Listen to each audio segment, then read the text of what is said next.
Me today, it is May 6th. The phone number, if you would like to be a part of this program, is 877-97-ERIC. I've got my camera live stream going today across the internet. I haven't had my laptop for the last week because the keyboard broke, and now suddenly I'm going to go back in, and there's a call screening program I need to launch. But I'm here. I'm glad to have you. Headline in the Washington Post at this very moment. Can you eat cicadas? Yes.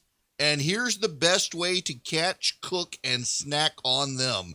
I don't know. I just discovered Bradley Devlin at the Daily Caller, but he put a screenshot and referred to the editorial aid for food as a degenerate for putting it up. And I like this guy for calling whoever that is who did this a degenerate. Can you eat cicadas? Why the hell would you want to eat them in the beginning? What? I mean, who comes up with this stuff? Oh, I think I'm going to go pluck a cicada off a tree and see if I can eat it. I mean, I assume like the dead ones are like pork rinds. I'm going to gag on my own radio program. All right, we're not here to talk about the degenerates at the Washington Post. I thought I was done.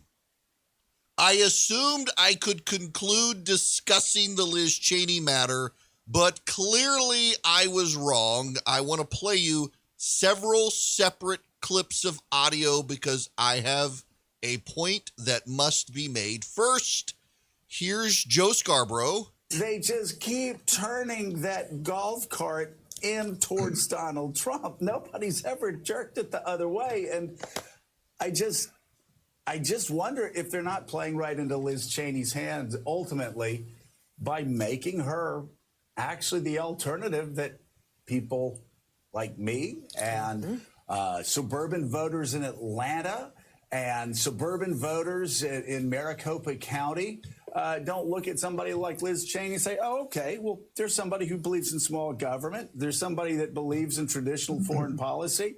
Yeah, sounds okay to me. Now, here's Joe Biden. It seems as though the Republican Party is trying to identify what it stands for.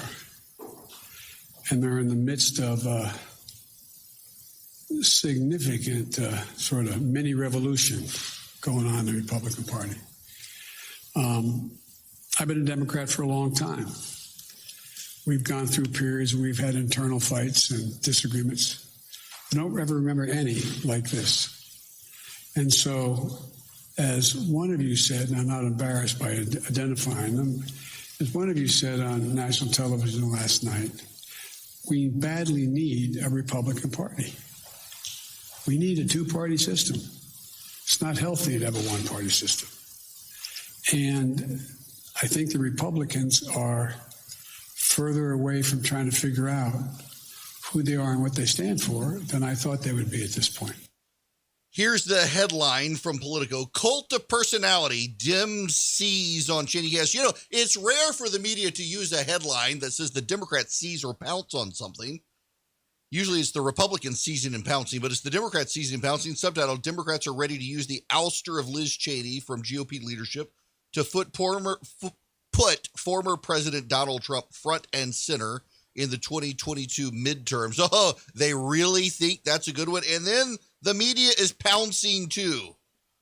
Cheney faces the boot in Washington. Wyoming isn't looking much better. Trump's political operation is engaged in recruiting for Liz Cheney's 2022 primary as the House GOP prepares to oust her for leadership. The media would way more prefer to focus on the drama within the Republican Party than anything else. And as long as the Republicans are engaging it as well, they're going to stay there. The media does not have to talk about the Biden agenda when no Republicans are out there talking about the Biden agenda. I mean, the media would absolutely prefer to not talk about the Biden agenda because when you get into the details, superficially, it's very popular. Superficially, the Biden agenda is we're going to give you money. That's always very popular. I want someone to give me money right now. I need an office. Any of you want to be a sugar daddy, just throw some money my way. The government throwing money at people is always deeply popular. When you get into the details of it, it rarely is. And the media doesn't have to talk about those details. They don't have to engage it. They don't have to think about it. They do not have to pursue it as long as the Republicans themselves are not doing it. So the more the Republicans and the media can get spun up about Liz Cheney, the better off it is, which is probably why she needs to step aside at this point. Her purpose as House Republican Conference Chair is to bring a united message, and the united message on television seems to be that Republicans are bad for wanting her to go, and the Republican message is it's time for her to go. Look, I actually think that Cheney's conservative. She's far more conservative than Elise Stefanik, who the House Republicans want as her replacement. That's kind of one of the dirty little secrets here, is you get rid of Cheney in leadership. Stefanik says all of the stuff that people who like Trump like, but her record is actually fairly liberal compared to Liz Cheney's. But Cheney's job is not to be a conservative or a progressive or anything other than the Republican uniter of message, to get all of the House Republicans on the same talking points, and she can't do that. She is insistent, dogmatically so, that the Republicans have to expressly say what Donald Trump did and inspired on January 6th is bad. And you know what? She and I actually see eye to eye on the issue. I know a lot of you don't. But if the goal is to win in 2022, the focus needs to be on the Biden agenda. The incoming Republican or Democratic president, whoever it may be, if they control Congress, their party does poorly in the midterms. Frankly, if they don't control Congress, their party does poorly in the midterms. Whoever controls the White House, their party doesn't do well in midterms, and the midterms are coming. Republicans have some incredible advantages. They're going to be on defense in the Senate to a degree, but in the House of Representatives, the Democrats are not very united. The Democrats are not very popular. Their message is too progressive for the American public. They've seized on a split electorate and demanded that it be a mandate for Joe Biden, which it's not. There are ways to beat the Democrats at this moment. There are ways to beat them. There are ways to show that the GOP would be better stewards. There are ways for the GOP to highlight the Biden administration's recklessness, and they can't do it as long as they're all fighting over Liz Cheney. It's probably time for her to step aside. There's no reason to fixate on this, but I gotta point out to you, every major news outlet today has stories about Liz Cheney. Liz Cheney has an op-ed in the Washington Post. The Politico has multiple stories. The Washington Post has multiple stories. The New York Times has multiple stories. National Review has stories. The Dispatch has stories. You name it. CNN, MSNBC, Fox News, they're all covering Liz Cheney. No one's covering the border right now. Nobody's covering the infrastructure bill. No one's covering Chuck Schumer saying he wants to use reconciliation to get the DREAM Act passed. All of these things are on the wayside so that we can obsess over Liz Cheney. If Cheney can figure out a way to unite the Republicans on a winning message in 2022, let her stay. I don't care. But right now, it seems there's this intramural squabbling on the Republican side, and it's going to hold up everybody. And, here's the other thing. We've had a very unique moment in American history that should not be left uncommented on. The President of the United States spoke more than a week ago to a joint session of Congress. No one at this moment remembers a word he said, and everyone is still fighting over Tim Scott. The left has overplayed their hand on Tim Scott. A Democrat in Texas had to step down and issue it clearly seemed to be a heartfelt apology. You rarely see officials these days apologize and quit when they do something. Normally they apologize and refuse to resign. Look at Ralph Northam in Virginia. This guy called Tim Scott an Oreo, said, "I'm sorry, I shouldn't have done it. It was embarrassing to me, my family, my colleagues. It hurt my party. I shouldn't have done it. I was angry with what he said. I overstepped. I quit." Good for him. You have Joe Biden and Kamala Harris forced to come out and say they agree with Tim Scott. America's not a racist nation. You have the left coming out on MSNBC calling him an Uncle Tom, calling him a token, disparaging him. You have Black Lives Matters out there now protesting him for defending police officers. And Twitter had to step in and shut down the Uncle Tim hashtag that was trending on Twitter. The response of the Republican to the president's address, the response of the opposing party, the commentary on it has lasted far longer than commentary on the speech by the president itself, which is actually pretty remarkable. That does not happen. The last time that happened, it was because Marco Rubio took a sip of water during his speech and people thought it was funny. And Rubio tried to brand that and sell some bottles of water, and that led the story to go. But nobody knew a thing Rubio said within 3 days.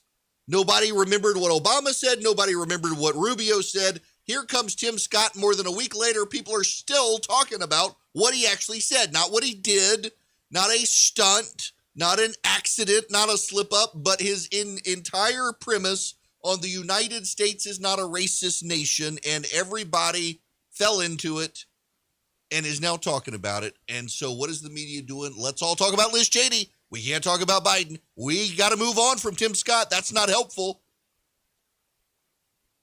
And so everybody's focusing on it. That in and of itself, I think, look, I understand where Liz Cheney's coming from. I do. I actually understand where Liz Cheney's coming from.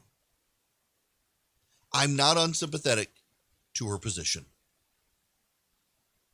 But the job of the House Republican Conference Chair is to unite the House Republicans behind a common message. And right now, the only people who are united are people on the left and people on the right squabbling about Cheney. The Tim Scott message has disappeared.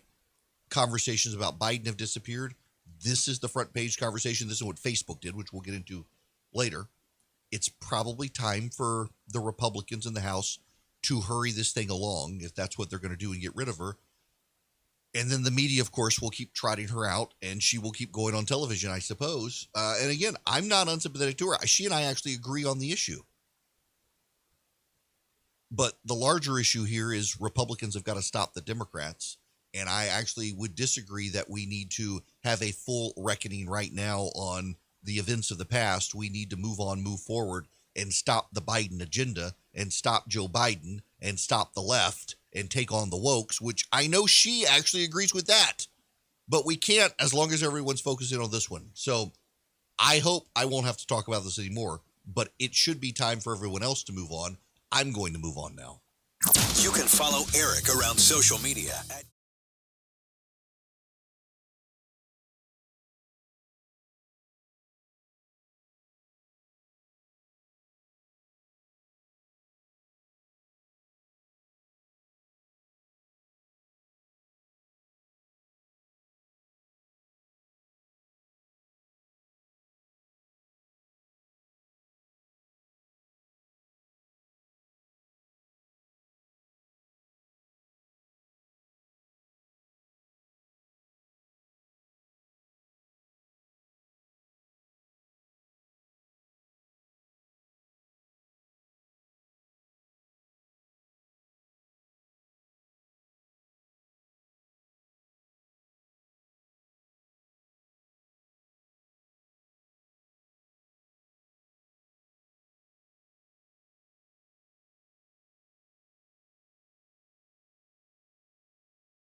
It is Erick Erickson here. Delighted to have you with me. The phone number, if you want to be a part of the program, 877-97-ERIC, 877-973-7425. I need to tell you about Eden Pure, and you want to know about Eden Pure. Eden Pure is an air purifier. It's a filterless air purifier. I heard from somebody last week who went and bought one and is mad at me because I have a very good deal this week. But I told him he should just go buy more. This week, if you want an Eden Pure, you can get 3 and you'll save $200. You get 3 Thunderstorm air purifiers for just $187. That is a $200 discount, and shipping is free. These are portable air purifiers. They're filtrations. If they get rid of odors, smoky odors, they get rid of bacteria, mildew, you name it. They do a really remarkable job. Because they're so small. You wouldn't think something this small is capable of doing that. And the greatest part of it is they're filterless, so you don't have to keep buying a subscription to filtering packs. They really do a good job. And you can put them in your car. They've got a USB plug. You can use them in a car. You can use them in your house. You can put them on the wall. They're small. You can carry them around the house. We've started using ours. We don't have an exhaust system in our kitchen. The old one broke, and it was a down. It pulled it through the stove, and then we got a new stove that doesn't have the vent in the middle, and so we haven't gotten around to renovating the kitchen, remodeling the kitchen. So we use the Thunderstorm, the Eden Pure Thunderstorm, in the kitchen when we're frying, when we're cooking smelly stuff, and it really does work to clear the odors out of the air. Now, here's what you need to do. You go to EdenPureDeals.com, Eden, like the Garden of Eden, PureDeals.com. You put my name in a checkout, Eric, E-R-I-C-K, and you will be able to get 3 and save $200. It's 3 Thunderstorm air purifiers for $187. You save $200 in the process, and shipping is free. EdenPureDeals.com. Use my name, Eric, at checkout. All right. Well, this is interesting. Charlie Crist has decided to go off and run for governor of Florida. Now, if you're not familiar with Charlie Crist, let me set the stage here. Charlie Crist was a Republican governor. He was actually considered by John McCain to be McCain's running mate. I have heard multiple stories from multiple people about that incident. And let's just say John McCain himself came away deeply unimpressed with Charlie Crist. Charlie Crist then converted to the Democratic Party when the Republicans were done with him. He ran multiple times, lost, finally got elected to Congress in the House of Representatives. He's going to be redistricted out of his district. He knows it. So he's decided he wants to stay in power. So he's going to run against Ron DeSantis. Here's DeSantis. What's your reaction to Charlie Crist announcing his run for governor, and can you commit to a run for governor?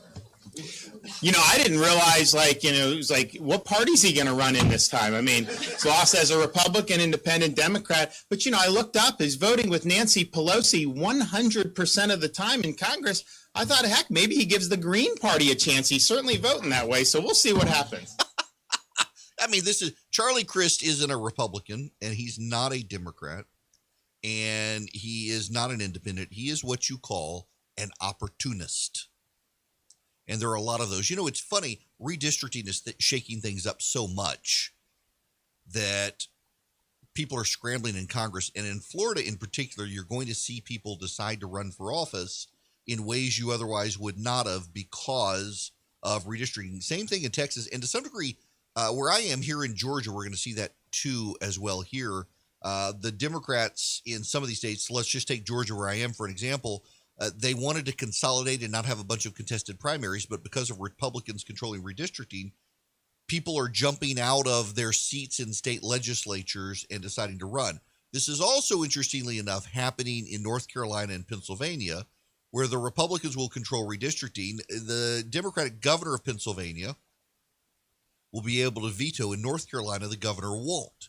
And so you're starting to see scrambling in North Carolina and elsewhere as Democrats realize they're about to get wiped out of office simply by the Republicans moving lines. The Democrats are going to have a hard time with these areas. Now, the issue here is the law of unintended consequences, because in the law of unintended consequences, the Republicans find themselves with competitors who turn out to be remarkably strong because the GOP just decided, well, we're going to screw this guy because we don't like him. He's too big for his britches. And so you redistrict him, and then he decided, well, I'm going to run against you guys statewide. And we see this when the Democrats do it as well. If you'll recall, back in the early 2000s, Democrats still controlled the legislatures in a lot of southern states. And they started drawing really onerous, burdensome lines, district lines. And a lot of the Republicans who were carved out then ran for statewide office, and they won. And they beat the Democrats. In Texas, after George Bush beat Ann Richards, you started seeing the Democrats scrambling in 2000 to redraw lines. And when they did, they actually inspired a bunch of Republicans to run statewide and beat the Democrats and wipe them out. Same thing happened in Georgia. It happened in Alabama, Mississippi as well, South Carolina.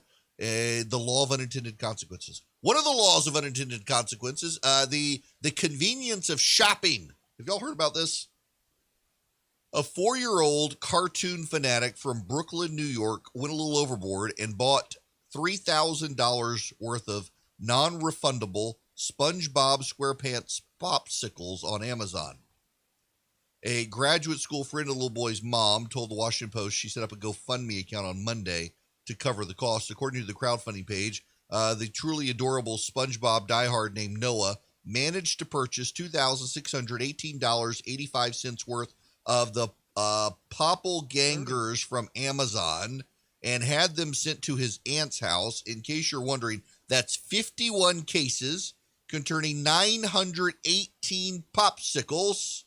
Amazon will not refund the money. 15. The mom had the one-click button for purchasing on, and 10. Away it went.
Hello and welcome. It is Erick Erickson here. The phone number is 877-97-ERIC, 877-973-7425. I want to begin with an apology to all of you. For the last, couple of weeks, I realize I've been doing way more reading of articles than I should.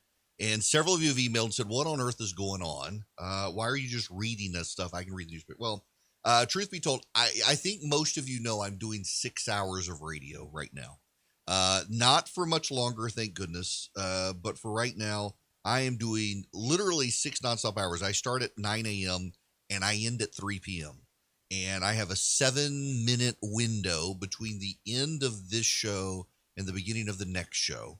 And to be able to eat, run to the bathroom, all of that. I've got short commercial breaks in this one.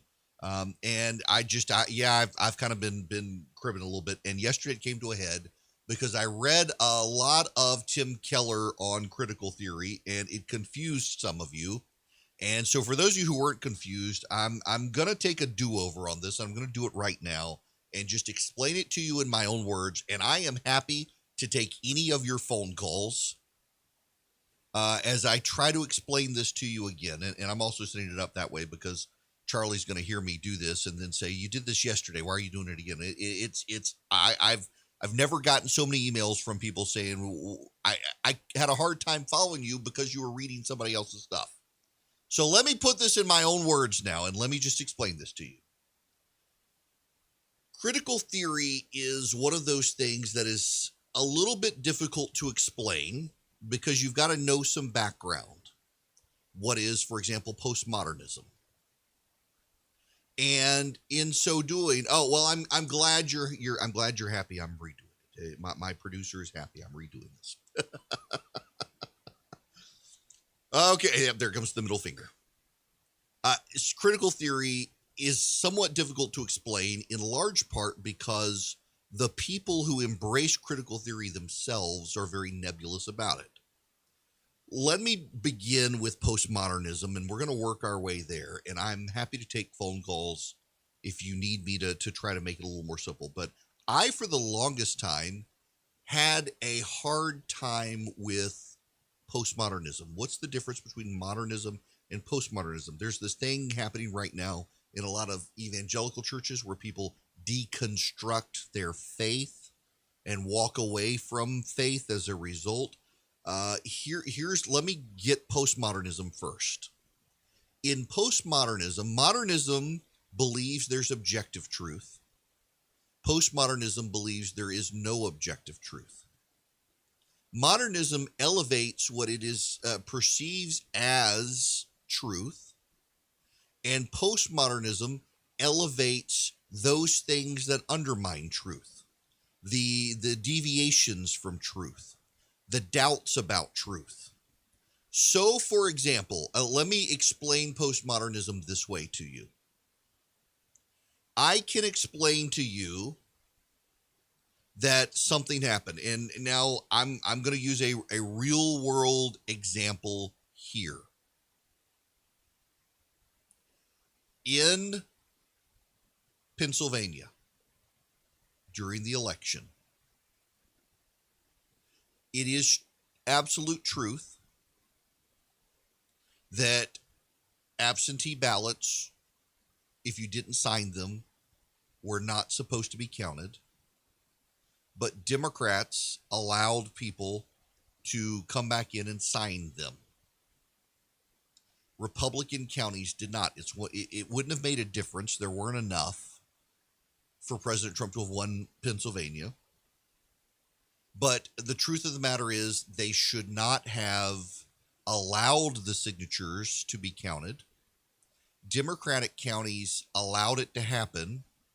Republican counties did not do what the Democratic counties did, and so a lot of Republicans who had forgotten to sign their ballots, they didn't get their ballots counted. Now, Trump supporters will say this is one of the examples of why the president should have won Pennsylvania.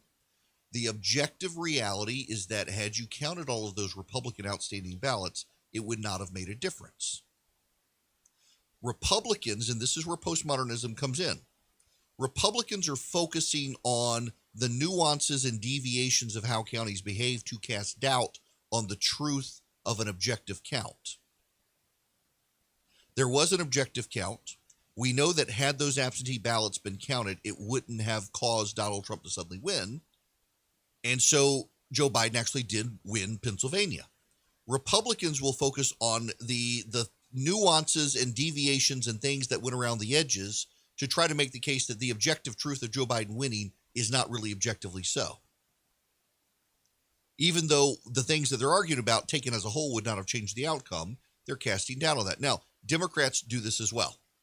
Let's talk about the police. The Democrats at this point, particularly progressive activists, want you to believe that all police are bad and the exceptions are the good guys.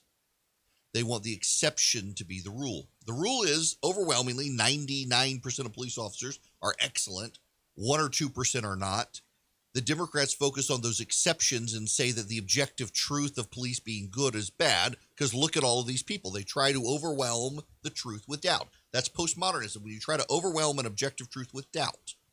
In scriptural understandings, you've got a lot of people, they deconstruct their faith. They elevate the doubts about faith, the supposed inconsistencies in Scripture, above the overall consistency of the whole from the Old Testament to the New. And these individual little inconsistencies, they use it to deconstruct the faith and say, well, it's not really what people say it is because of all these inconsistencies. How can you process this from Old Testament to New?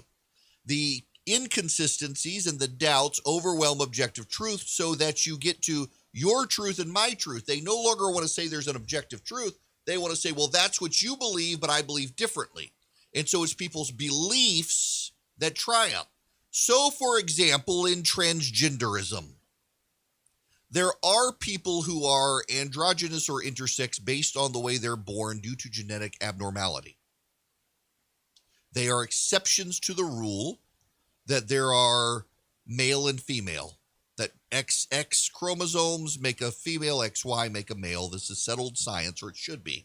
But there's no objective truth in science. There's no scientific objectivity anymore. It's all subjective. So the exceptions now of the intersex person who is XXXY or XYXX, and so there you take the first two chromosomes scientifically and say this person predominates as male, but they have female characteristics. No, this is now an intersex person who is, they are a class of genderless or non-standard gendered people. And so they elevate the exception to make a new rule, and the standard rule is now cast in doubt. That's postmodernism. Doubt triumphs over truth.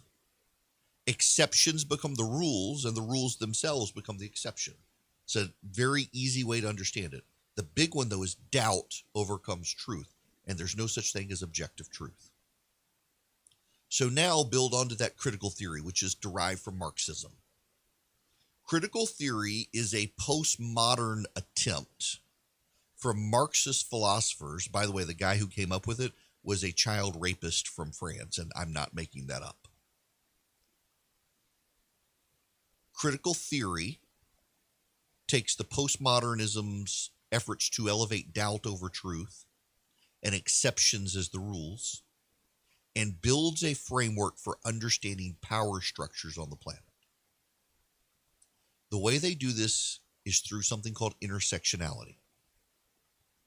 Everyone has physical characteristics. You're white or you're not. You're straight or you're gay. You are cisgendered or not. And cisgendered is when your gender and your sex align. You are a boy who believes he's a boy. You're considered cisgendered heterosexual, assuming you like women. So if you're white and you're straight and you're cisgendered and you're Christian and you don't have a handicap and you're philosophically conservative, you are the most privileged member of society.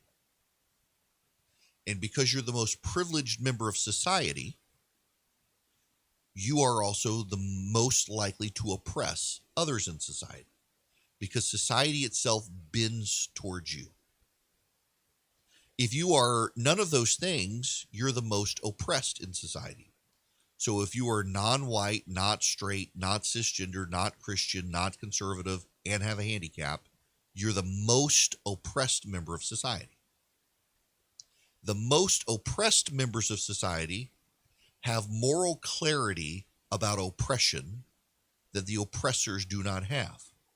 Therefore, an oppressor cannot comment on social ills. Only the oppressed can, because the oppressor cannot see those things. The oppressor, even though the oppressor thinks he's not an oppressor, does things that are called microaggressions, you've heard that term, that continue to perpetuate oppression. So, this example I use all the time is Neil Armstrong comes back from the moon and says, I landed on the moon. And a black Muslim transgender lesbian amputee says, no, you did not. There's no objective truth in postmodernism. So Neil Armstrong has his truth that he landed on the moon. This person has their truth that he did not land on the moon. And because Neil Armstrong is white, male, Christian, without a handicap, who's straight, he's not allowed to contradict the truth claims of the other person because he's oppressor and the other person is oppressed. Now, the other way this works is that they believe, people who practice critical theory, is that we are confined to our classes and our demographic boundaries. You individually have no utility. You are part of a class, part of a pool of people. Therefore, when you act on behalf of your class. And if you are an oppressed person and you do something that is violent or oppressive to others, you are presumed to be acting out the oppression you feel from the oppressor. Because a black person who commits black on, let's say, Asian violence, an oppressed person cannot be violent against another oppressed person unless the burden of the oppression is unleashed. Because under critical theory, and you've heard these things, this is where it comes from, critical theory, a black person cannot be racist because a black person is of an oppressed class. And oppressed classes cannot show racism because racism only comes from an oppressor class. Racism is a social ill, and social ills come from the oppressor. So what do? Well, the oppressors control reality by controlling language. See, under critical theory and postmodernism, reality is shaped by words. So if you want a new reality, you have to change the definition of words. So up can become down, down can become up, good can become bad, bad can become good. Deviance can become normal, and normal can become deviant. So what you have to do to change the language is you have to shut up the dominant discourses. Now, what are dominant discourses? The dominant discourse is when the oppressor class tells you this is the way the world works. That is a dominant discourse. So when a black person says that the police are good, they are reflecting the oppressor's language. They're embracing the dominant discourse. So we have to change the dominant discourse. Well, what do we have to do to change the dominant discourse? Well, free speech has to be out. You got to be able to control speech. You've got to be able to silence and cancel people who say otherwise. You've got to use fear, the mob, whatever, to shut them up so they can't talk. It's one reason it's important for people like me on radio to keep talking about these issues, because part of critical theory requires that my speech be suppressed in order for them to change language.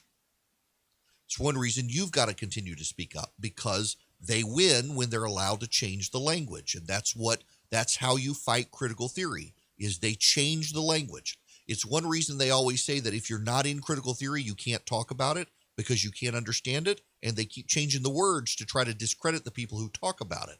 They try to change the phrases. Now, what's the fatal flaw in all of this? There sounds like, and I know it sounds crazy, but this is what's being embraced right now. These people are using these terms constantly. The fatal flaw is this. In critical theory, all of these things, gender and race and ethnicity, they're social constructs. Someone is black because the white oppressor class has defined them as black. They've used the dominant discourse to say they're black and that somehow black is inferior according to the critical theorists. That's what a white person means when they call someone black that they are an inferior, different thing. It is a social construct. But they also believe that they're deterministic, meaning that if you're black, you're in a particular class of people and you behave in a certain way. This is why there's such a backlash towards Tim Scott, because Tim Scott is a black man who defends the police and says we're not a racist nation. Therefore, Tim Scott is using the language of the oppressor class. He's a black man not behaving as a black man is supposed to behave. Remember, under critical theory, individuals are irrelevant. You're in your class. You got to behave like your class. So they believe that even though race is a social construct created by white people, that you as a black person have to behave like a black person. And if you think for yourself, well, then you're behaving like the oppressor. So how do you defeat critical theory? A couple of things. One, you continue to speak up and tell the truth. Not your truth. You tell objectively the truth. You don't make stuff up as you go along and say it's what I believe. You actually embrace what's actually real. Two, you point out the logical inconsistencies of it, that they don't want individuality. Every single one of us has an individual streak in us, and critical theory wants to stamp it out. So you continue to focus on the individual, not the class of people. Three, you continue to speak up with the way words are meant to be used. You continue to speak up with the definitions of words, and you refuse to adhere to their silencing when they come and try to shut you up. That doesn't mean be a jerk. It doesn't mean be rude, but it does mean hold your ground. Because a majority of people, when they realize this is what critical theory is, they realize this is kind of nonsensical, and then they realize they've been seeing it around them and they didn't quite know what was going on in society. That's what's going on in society right now. There's a postmodernism creeping in across the board. It's not just the left. The right does it too. But then the critical theorists come in from the left and demand we categorize each person, and people in higher categories have to shut up. So you defeat them by not shutting up. I really do like his opinion on things. Erick.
There's one more aspect of critical theory you need to understand so that the current world we live in makes sense.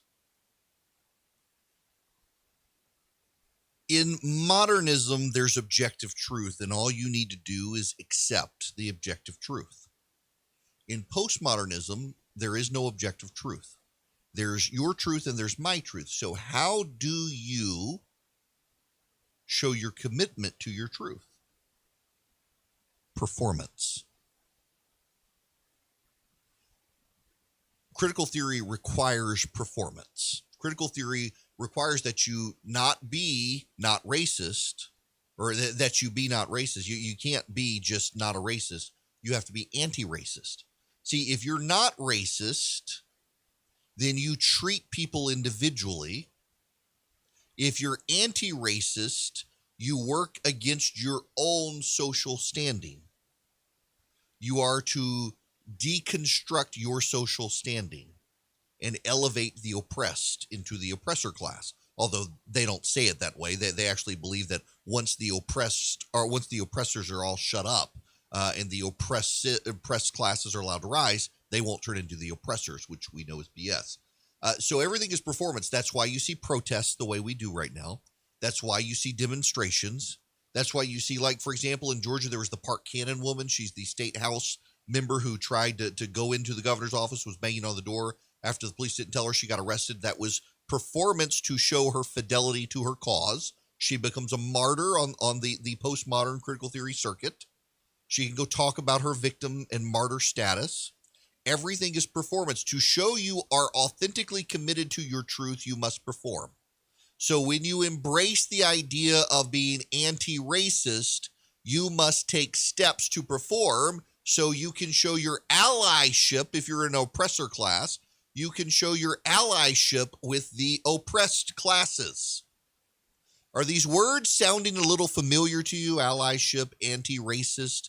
These all come from critical theory scholars on race. Now, where did critical theory come from? Law professors. Essentially wanting to distract from the fact that there actually was in the 80s and 90s rise on black crime, and people started saying what's going on in the black community. They needed some way to explain it other than a collapse of families and a dads going to jail and stuff like that. They couldn't accept that the New Deal and the FDR's and LBJ's programs were somehow failing people. So what they did is, well, no, these are oppressed people, and you've got to be an anti-racist and an ally to them, and you can't condemn their behaviors because their behaviors are the product of the oppressor oppressing them, and they're lashing out. All of this is, I hope, starting to sound familiar to you now as you see these arguments and conversations show up on the left, and you think this sounds kind of crazy, but they're all saying it. What's going on? Welcome to postmodernism. Welcome to critical theory and the languages they use. It comes from a lot of law schools and left-wing professors. It really is derived from Marxism. It actually is. And the guy who first came up with it was a French philosopher who in the last couple of years they've discovered actually was a regular child rapist when he lived in Africa. And the left is totally fine with this guy being their philosophical anchor to critical theory because, you know, it's all oppressive classes anyway.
everyone. Welcome. It is Erick Erickson. Delighted to have you here with me. The phone number is 877-97-ERIC, 877-973-7425. You can go to ewerickson.com. You can also find me around the internet now at YouTube. I'm back to live streaming the video, YouTube, Facebook, and the like. My computer, I've got to get a backup computer, I realize at this point, because it took too long to get this keyboard fixed. But nonetheless, I'm back on the internet, live streaming via video, so you can see my fat face. I'm sure you're happy. We got stuff to cover, but first, it's worth me going on to the phones here. Ned and Macon, welcome to the program. Ned, how are you? I am great, Eric, and praying that you be refreshed today. I saw your message this morning. Thank you very much. Slowly, getting back to a normal life here, it feels like. I hear you. I don't know if you saw it, but Tennessee did something that is humongous in the pro-life world, and they passed a veto-proof law recognizing personhood for people all the way back to conception. And this apparently even goes into civil law. I was reading that in Tennessee that if there's vehicular homicide and the child is killed, then that's a double homicide. But if it goes to civil court, then they could only sue for the damages to the mother, and the child was not granted recognition as a person. But that has changed as of yesterday in Tennessee, and a child is protected from the conception to the grave. Yeah, and listen, wow. It's not only a good one, and Bill Lee, the governor there, said he would sign it. It got a veto-proof majority. 2/3 of the House and the Senate there both passed it, but he's going to sign it into law. He was actually one of the big advocates of it, given his family background there. And here's the thing that I don't think people do understand. One of the points you raised, Ned, that I want to reemphasize here. Under criminal law in most states, if a mother with a child in her womb dies, that's considered 2 deaths. But under the civil laws of the states, it's not. So you can't actually, if someone negligently commits homicide and you file a civil suit, you can't sue on behalf of the unborn child. And I want to say it's like 30 states you can't do that. Even though under the criminal law, they could be taken care of, they can't under the civil law. And so Tennessee doing this actually is good. And also, there's something in a back door here. One of the issues in Roe versus Wade, and that was echoed in Casey versus Planned Parenthood, is that the Supreme Court noted that the laws of the states did not treat a child in utero as a person. So now states are beginning to treat children in utero as people and extending rights to them, including once you're pregnant, going on and allowing the parent to take tax deductions, child tax credits, even though the child hasn't been born yet. That gives the child full legal standing and helps undermine the foundational presuppositions of Roe. Fabulous. Yeah. Fabulous. I'll tell you, it's getting more and more exciting as these things are going to inch their way to the Supreme Court. So. It really is. And now we've got Amy Coney Barrett there, who is super pro-life. Ned, thanks very much for the phone call. I'm glad you called about that. I had to look it up real quick during commercial break before you got on to be able to make sure that this was the one that passed. Yeah. So here's the thing. Again, this is really important. One of I am in radio, by the way, they tell you not to talk about life. You would be stunned. In fact, I was specifically told one time when I filled in for a particular show, you don't talk about abortion. It is actually something I care about, the pro-life cause. And I am just very, very supportive of and an advocate of and curious about the new ways the pro-life community is undermining Roe. And here's the thing that Democrats don't understand. It's actually really popular. It's actually really popular. When you ask someone, just ask yourself this. Ask yourself, if criminal law allows you to punish someone for 2 homicides, if a mother and her unborn child are killed, Why shouldn't the civil law do the same thing? And if someone is pregnant and their child is not going to be born until the next tax year, but they're already buying the furniture, they're buying the crib, they're buying the baby clothes, they're getting the house ready for the child, why shouldn't they be able to go on and take advantage of the tax benefits of children in the year they're pregnant? Because there is a child. They're already making purchases for the child. Why not? Most people overwhelmingly say, yeah, that makes sense. And it does make sense, and we should do it. So, Ned, I'm glad you talked about that. It's not something I would have talked about today had you not called in. So thank you very much for that. Now, here's something I do want to talk about. Speaking of kids, we have this bizarre moment in American history where it seems like the federal government has lost its ever-living mind on stuff. Dr. Fauci went on NBC's Today Show, and even Savannah Guthrie is starting to have enough of this nonsense over some of these requirements. And let me stay on the subject of kids, because summer camps are coming up, and a lot of parents are looking forward to sending those kids out and hoping they have a great summer since they weren't able to last summer. But the CDC guidelines right now for kids in summer camp say masks must be worn at all times, even outdoors, by everyone, including vaccinated adults and children as young as 2 years old, and campers should stay 3 feet apart, even outdoors. My question to you is, given what research shows about transmission outside, about the low risk of serious illness in children, are these CDC guidelines excessive? You know, I wouldn't call them excessive, Savannah, but they certainly are conservative. and I think what you're going to start to see is really in real time, continually reevaluating that for its practicality. Because you're right, people look at that and they say, well, is that being a little bit too far right now? Yeah, because aren't we supposed to be, we've been told, people have been preaching for a year, follow the science. The science doesn't suggest those CDC guidelines are too sensible for little kids outside in 90-degree heat running around with masks. Yes, Savannah, you've asked me that question a couple of times before. I'm asking for 2 kids named Vale and Charlie, age 6 and 4. Yeah, well, you're right. The CDC makes decisions based on science. They will continually reevaluate that. You're right. It looks a bit strict, a bit stringent, but that's the reason why they keep looking at that and trying to, reevaluate on literally in real time whether or not that's the practical way to go. Okay. Fauci, you hear it in his voice. You hear it in his voice. It is abundantly obvious that Dr. Fauci also wants to call BS on the CDC. For those of you who do not know, the CDC says that if you have a child outside on a soccer field, I'm sorry, I've been watching Ted Lasso, a soccer pitch.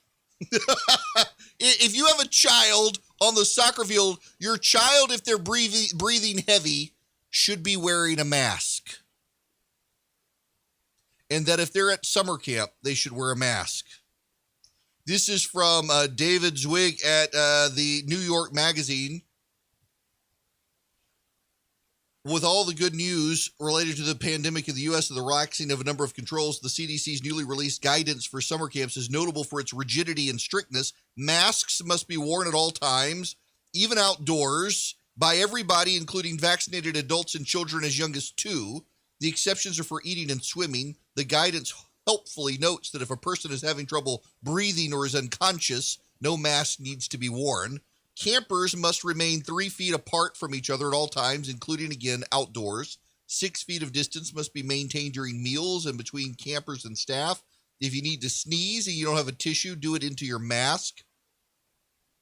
Campers and staff should be cohorted, and any interaction with a person outside the cohort should be conducted at a distance of 6 feet. Art supplies, toys, books, and games are not to be shared. The notion that children should wear masks outdoors all day in the heat of July, or that they can't play any sport that involves physical contact or put an arm around a friend, strikes many experts in infectious diseases, pediatrics, epidemiology, and psychiatry as impractical, of dubious benefit, and punishing in its effects on children. It is well documented kids are at an exceedingly low risk of serious illness from COVID. The CDC estimates that around 600 children died of influenza in the 2017-18 season. During the 2009 H1N1 pandemic, 358 pediatric flu deaths were reported. Each year, more than 700 children die from drowning. Through the end of April, 277 have died from COVID. In an Irish study of more than 230,000 cases of COVID, 0.1% were derived from outdoors. This makes no sense. Here's Jake Tapper talking on CNN about this nonsense. I just wonder, when you see this new guidance from the CDC for summer camps, kids have to wear masks at all times except for eating, drinking, or doing individual sports such as swimming. That sounds really strict and, frankly, unnecessarily so to me. Yes, thank you. When you got reporters starting to question this, it's a good sign. Here's Dr. Walensky, the head of the CDC, on heavily breathing kids on a soccer field. I think that we saw last summer that there were outbreaks in summer camps and that kids had to go home. They had to not attend these summer camps. We're trying to make it possible for these kids to be able to have as normal of a summer as possible. If people are playing tennis and they're far away, we can say that their masks can come off. But if they're crowded on a soccer field, they're on top of each other, they're heavily breathing, we don't really think that's a good idea right now. These are kids who likely will not be vaccinated. Well, okay, I mean, but doesn't the science say that you're so much less likely to pass it outside at this point? And doesn't the advantage of kids being able to do things, more things, doesn't that outweigh the very low risk? So, I think not all outside is the same. So outside playing tennis, outside swimming, all of those things where you're far apart from one another. If you have a group of 10-year-olds crowded trying to get over a soccer ball and they're all breathing heavily, I think you need to wear a mask because, yes, there's decreased infection risk outside. But if you're all breathing heavily on top of a singular soccer ball, that has the potential. And we've seen a lot of outbreaks associated with youth sports. Among parents, we haven't really seen a ton among the kids playing. This is ridiculous. This is nuts. This is BS. Gosh, there are days I wish I did not have a terrestrial radio show so I could tell you how I really feel. Because you can't say the words I'm thinking on radio. This is garbage. And here's what's going to happen. When the Centers for Disease Control and Prevention comes out and says kids on the soccer field need to wear masks and kids at summer camp need to wear them at all times, you're going to have a whole lot of people start tuning them out. There is reasonable and there is overly cautious. You have Anthony Fauci on the Today Show laughing about the CDC being, in his words, conservative with their approach to rolling back the mask mandates, and he's laughing. Even Anthony Fauci clearly thinks what the CDC is doing is ridiculous. You're going to have a ton of people stop listening altogether to the CDC, and that's going to make matters worse. The CDC has already lost its moral credibility on this subject. You are infuriating parents and teachers and camp counselors and the like. We are harming the mental health of kids. You've got progressive parents out there flipping them out as well. I saw somebody comment on Twitter yesterday that she was in the bathroom at a department store. There was a woman and her child in there, and the child washed her hands and then grabbed the door handle and freaked out and started crying that she had just grabbed the door handle as if she was going to die. When we now know you're not actually going to get it off of surfaces. That was the early scare from the CDC. We now know that's highly unlikely. They can't actually document cases that came from people getting COVID off of surfaces. This is nonsensical. And now you got the mayor of D.C. who bans dancing at weddings. The Baptists have clearly taken over it and won't commit to getting rid of the ban. Is there dancing allowed in New Mexico, Governor? Well, I'll tell you what, if you're socially distanced and you're wearing a mask and you meet the other requirements with our level of vaccinations, yes. But okay. I will say, right. I want to give the mayor, it takes courage to be really clear about what constitutes high-risk activities and behaviors. And it is something that Democratic governors are leading in this country, evidence-based. I hear you. But Mayor, just is there any way that you would reconsider with masks on and say a card that shows fully vaccinated that you'd allow dancing? We're absolutely considering opening more activity as our case rates go down and our vaccination rates go up. And that's in our hotels and that's in our other venues. We're absolutely we're not going to do it, but we're going to consider it. Do these people not understand that the public has to treat you seriously? For you to have power over the public, you've got to have some moral authority, and you get that moral authority by being reasonable and responsive. And they're not. They're going to lose the public on this issue, and you may have a second massive pandemic wave because of it. I think that's unlikely because of the rates of vaccination in the country.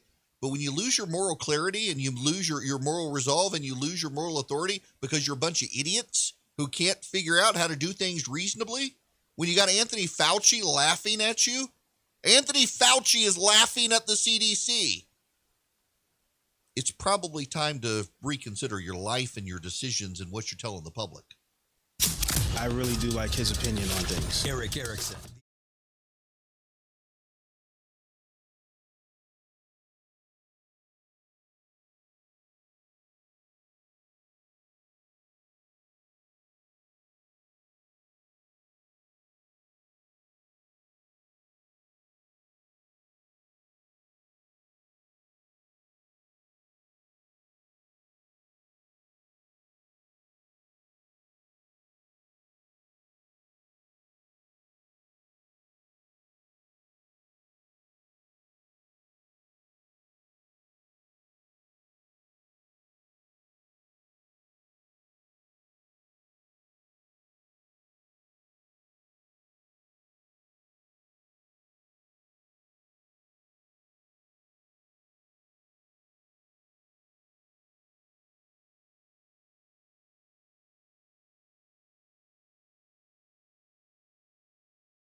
Hi there. It's Erick Erickson. The phone number is 877-97-ERIC, 877-973-7425. So just a minor confessional note here. I get up in the morning, begin outlining the show, sort through a bunch of stories, kind of put in an outline fashion of how I want to do it. Rarely does it make it through because occasionally I will go on social media or the internet and see a story that is happening, and suddenly it upends what I'm thinking of talking about. And this one is just truly bizarre. So NPR has done a story on why people are fleeing parts of the Northern Triangle countries there, Guatemala, Honduras, Nicaragua, and the like. So this is just, look, I'm not going to play NPR audio down the line, but I'll just tell you the story is about a family fleeing Honduras. And they have professional extortionists now roaming the streets for gangs in Honduras. We've had a lot of people, says the extortionist, who, when we give them 24 hours, we find their houses empty. Many, it seems, flee to the United States. They actually have armed bands of extortionists. So NPR, this is where it gets funny. NPR's fact-checking editors did not actually believe the story. I bet many of you don't believe the story. So the reporter has to get the person like on the record, on camera and audio saying, and this is a direct quote, "My job is to collect extortion. If they delay too long, we kill the person." They say it. And by the way, I know people who live in that region of Central America now. They work for the U.S. government. They work for some outside entities, and they say this is no joke. If you want to understand why some of these people are fleeing, it's not all of them. Be clear here, it's not all of them, but a good portion of them, particularly in Honduras at the moment, the reason they're doing it is you literally have armed gangs that demand money from people and give them 24 hours to pay. And if they don't pay, they die.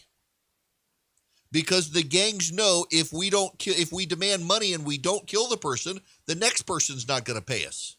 And word gets out. So now when they knock on someone's door and demand money, the people literally pack their bags and head north to the United States for protection because these gangs have inroads with the various cartels. And so as word spreads around, they can go anywhere in Central America and still get killed. They can come to the United States. This is actually happening. This is not made up. This is not BS. This is a real thing. And it's one reason I do think that our solution to the problem is not just build the wall, but actually we need to deal with some of these corrupt and failing governments in Central America. It becomes our problem when the governments south of us start to collapse around us. It also paves the way for the Chinese to come in if we don't take care of it.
there. It is Erick Erickson here. The Erick Erickson Show. The phone number is 877-97-ERIC, 877-973-7425. You know what? Perfect timing on this call from Jim in Decatur. Jim, welcome to the program. How are you? Pretty well. How are you doing? Good.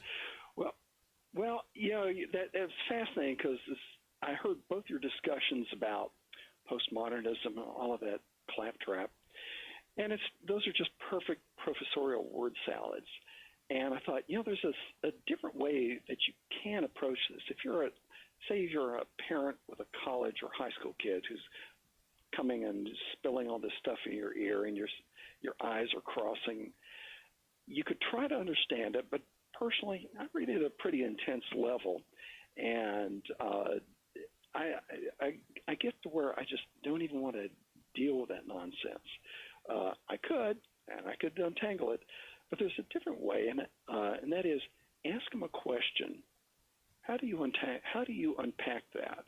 Give me a practical application of that. And I did that about a year and a half ago. I was taking some courses out at a college, and we had a professor get up on an unrelated topic, gentrification, anti-gentrification, and affordable housing for the homeless. And it was still kind of that similar kind of overly elaborate word salads that you just sit there and listen to your eyes cross. And so a couple of times I had to just get up and ask him a question along those lines. How would you actually do this? You don't want to gentrify. And again, different topic, but is this, well, the guy just had nothing but word salads to hand back. And I stood there and kept politely trying to get him to explain it more clearly to me, explain it in practical terms. And the guy just kept handing back this garbage. And I just sat there thinking, you know, I bet he's losing some of his audience here. And because I wasn't hearing simple answers to simple questions. And I thought, well, there you go.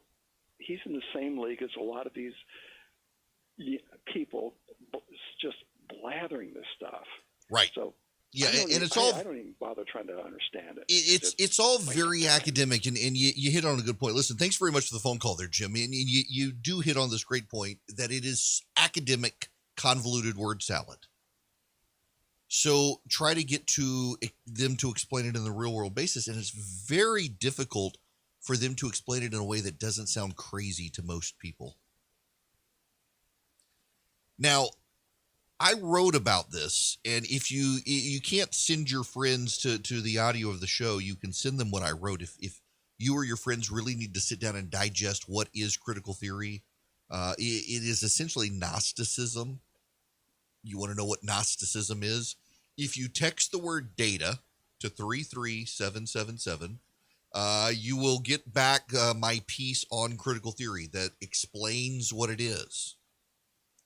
And I really encourage you to read it. You just text the word data to 33777, and you'll get back my explanation of critical theory. Just click the link. You can share it with your friends and explain to them what this critical theory stuff is that everybody's talking about it these days. I spent a good bit of the first hour talking about it. I don't want to revisit the subject right now because I got a lot of other stuff to talk about, but I did spend some time this morning writing about it before the show so that you guys would be able to have something in writing that you can talk to other people about. One thing you do need to understand is that when you approach a person with critical theory, they argue that unless you're an advocate of it, you can't truly understand it and explain it. You do need to understand that. It's one way they try to deflect from your criticisms of it is say, well, you don't practice it, so you don't really understand it. Well, this will help you understand it. So text the word data to 33777. I want to move on because there are a couple of things that are, well, driving me crazy when it comes to some of the big news today. Stocks are down. Pharmaceutical stocks are down because the U.S.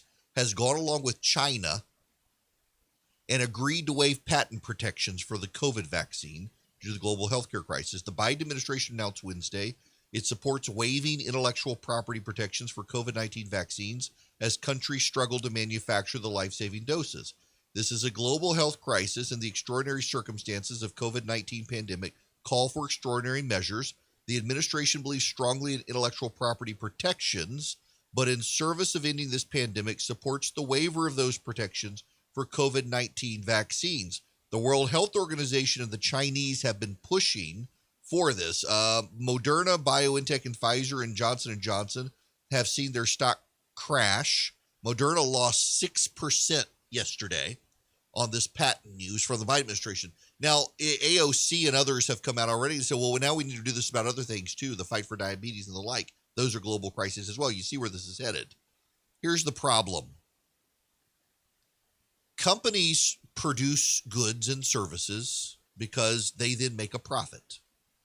That's the way capitalism works.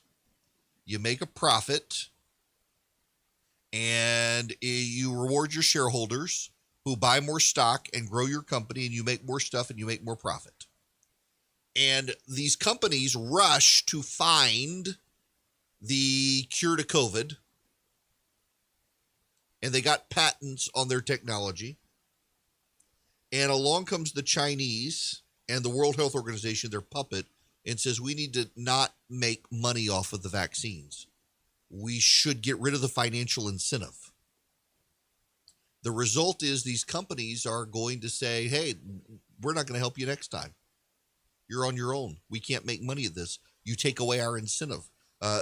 Private sector companies have the incentive, and they do it faster and more efficiently than the government.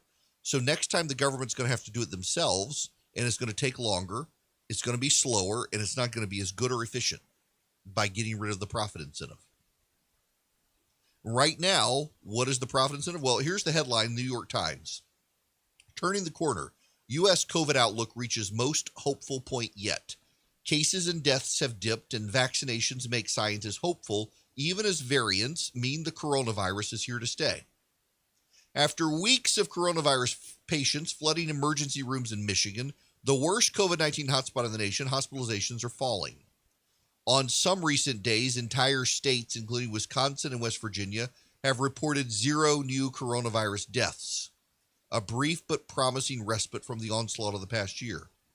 In New York and Chicago, officials encouraged by the recent progress have confidently vowed to reopen fully in the coming weeks, conjuring images of a vibrant summer of concerts, sporting events, and packed restaurants. Americans have entered a new hopeful phase of the pandemic, buoyed by a sense that the coronavirus is waning, in part because of vaccinations. More people are shrugging off masks, venturing into restaurants, and returning to pre-pandemic routines. Mayors, governors, and local officials, once the bearers of grim news about the virus's toll and strict rules for business, have joined in the newfound optimism, rapidly loosening restrictions. But public health experts remain cautious. But we're turning a corner. And that's a good thing. Governor Cuomo says fully vaccinated fans who go to the Yankee Stadium or Citi Field can sit in an area without social distancing. Those who are vaccinated at a game will get free tickets. I don't like the idea of segregating people by vaccinated and unvaccinated. It's time to put the burden on the unvaccinated. Meanwhile, the Pfizer and BioNTech coronavirus vaccine turns out to be extraordinarily effective at protecting against severe disease caused by 2 dangerous variants. 2 studies, which were based on real-world use of the vaccine in Qatar and Israel, suggest the vaccine can prevent the worst outcomes, including severe pneumonia and death, caused by the UK variant and the South Africa variant. This is really good news, says Dr. Annalise Wilder-Smith, an infectious disease researcher at the London School of Hygiene and Tropical Medicine. At this point in time, we can confidently say that we can use this vaccine even in the presence of circulating variants of concern. The Pfizer vaccine, because it got deployed first and was more widely available, has had more research into it than the Moderna one, but the Moderna one seems to be doing the same. It seems to be beneficial. And now here's the Politico. The Biden White House slowly, glacially returns to normal. President Biden is preparing to make his first international trip as president. White House and administrative staff are beginning to trickle into the West Wing in greater numbers, and additional journalists are working. As the president this week set an ambitious goal to get 70% of Americans vaccinated by July 4th and return to normal, 1600 Pennsylvania Avenue is starting to open up. How much, however, remains unclear in large part because White House officials are reluctant to say. Now, this goes to a larger issue. When do we go back to the office? I had this conversation. My buddy Alex and I were talking yesterday. He's ready to go back to his office. I'm ready to get an office. I need more advertisers so I can raise the money to get me an office so that I can get out of my house and actually go to an office. I want to go to an office. I have an office in Atlanta, but I live an hour and a half from my office. I need a local office in Macon. I don't have the ad revenue for the show yet to get there. I'm kind of begging you. Hint, hint. No, kidding. Not kidding. When do we go back to the office? The world returns to normal when people start going back to offices. And I've got to say, there are people who are perfectly happy working at home the rest of their lives. It is not good that man should be alone. And a lot of people have isolated themselves during this pandemic. They have decided they like it. They don't like to be bothered. They don't like to be around people. My family, we're frankly a group of hermits. I think I'm the most outgoing of the people in my family, and I myself am rather introverted. I like to hang out with a small circle of friends, and then I am emotionally exhausted, mentally exhausted, physically exhausted when I'm in a group of loud people. It wears me out. It's kind of funny. I've realized that a lot of people in radio are actually introverts. I can talk to you guys all day long, but literally, it's me. I've got a camera here. I've got a microphone. I've got my computer, and there's no one else around unless you call in. And then I interact with one person at a time.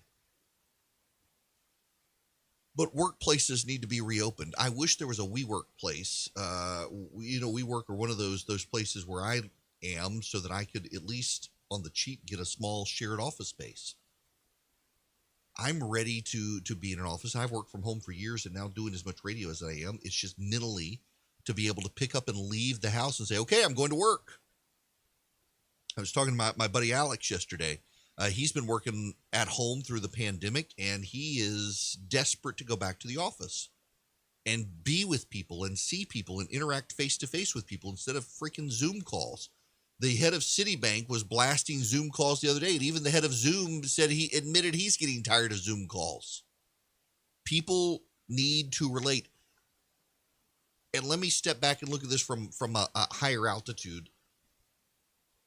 Kids need to be in person, in school, interacting with each other. We have got to be together in person. For those of us who are introverts, it is very easy to want to be a hermit. But it's actually long-term bad for even an introvert's mental health to not interact in physical contact with people. And we make excuses. We Zoom call or we text or we email or we talk on the phone, but it's not actually the same. It is fundamentally a different interaction than to be in person with another person, where you can smell their bad breath, where you can look at their whole body, where you can see each other closer and understand the nuanced expressions people make, where you can touch another person. It matters for productivity. It matters for mental well-being. It matters for the health of our workforce. We've reached a point, I do believe, where it's time to start reopening offices. We have reached a point in this country where so many people are vaccinated, so many people have had COVID. It's time to open the doors and go back to work. I don't want the rush hour traffic back. I don't want the nightmare traffic. It's coming back slowly in Atlanta. My goodness. When I go to my office in Atlanta, I had been able to get up there from my house in about an hour and 10 minutes. It sometimes now takes up to an hour and 45 minutes because of traffic, wrecks and the like. Traffic is starting to come back. There's a noticeable uptick, but it's still not where it was pre-pandemic. And maybe it won't come back for a while, but it's time to start letting it come back. It's time to start letting people go back to the office. It's time to start, if you're an employer, encouraging people to come back. Now, there are medically fragile people who maybe shouldn't come back, but by and large, overwhelmingly, people should. And many of them don't want to, and many of them are finding excuses. Some of them are scared to come back. The government's been bullying them for a year about a deadly virus, overwhelming resources, and they're scared, and I get it. But we can do this. It's time. Not doing it will have ripple effects through the economy, through people's relationships, through people's productivity, through people's minds. It's time to reopen America. At this point, the burden must be on the unvaccinated. The burden has got to be on them. There's plenty of opportunity now in this country to get the vaccine.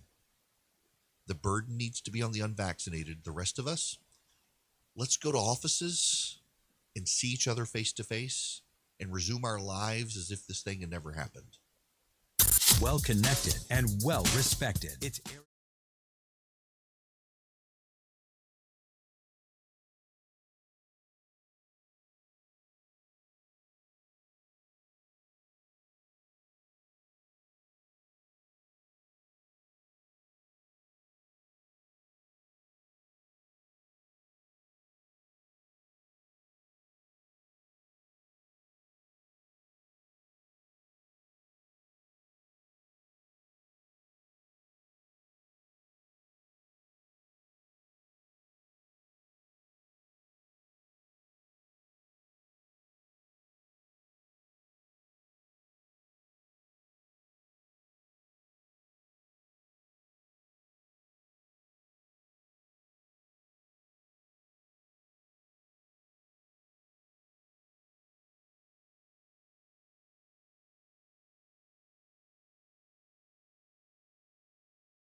Here, glad to have you with me. The phone number is 877-97-ERIC, 877-973-7425. Mother's Day. It's this weekend. I hope you're not a slacker like I am in taking care of these things. You got to come up with something. Why don't you make a meal for your mom? Why don't you go to Omaha Steaks? Get the Let's Go Grill Pack. You can get fillets. You can get, see, I got the list right here. Fillets, pork chops, chicken breast, kielbasa sausages, scalloped potatoes, caramel apple tartlets, their signature seasoning, and 12 free Omaha Steak burgers. The Omaha Steak burgers are actually pretty incredible. They're not your standard ground chuck fare. They're a blend and they're good. I've got a whole bunch of varieties of things you can do with your Omaha Steaks package. I mean, you can just grill for mom. You can get it for your mom and let her cook if she's into that. Like my mother-in-law prefers to cook for Mother's Day. For her, we just all show up and she does the meal. She prefers it. But with this package, if you go to omahasteaks.com and you put Georgia in the search bar, you'll see the Let's Go Grill package. You'll get their butcher cut fillets. You'll get 12 Omaha Steak burgers free. That's almost 4 pounds of burgers, by the way. And you'll get $20 off your first order. So you can treat your mom to a fantastic steakhouse quality meal. You can get the 12 burgers, grill out for the whole family. You can get those burgers for free.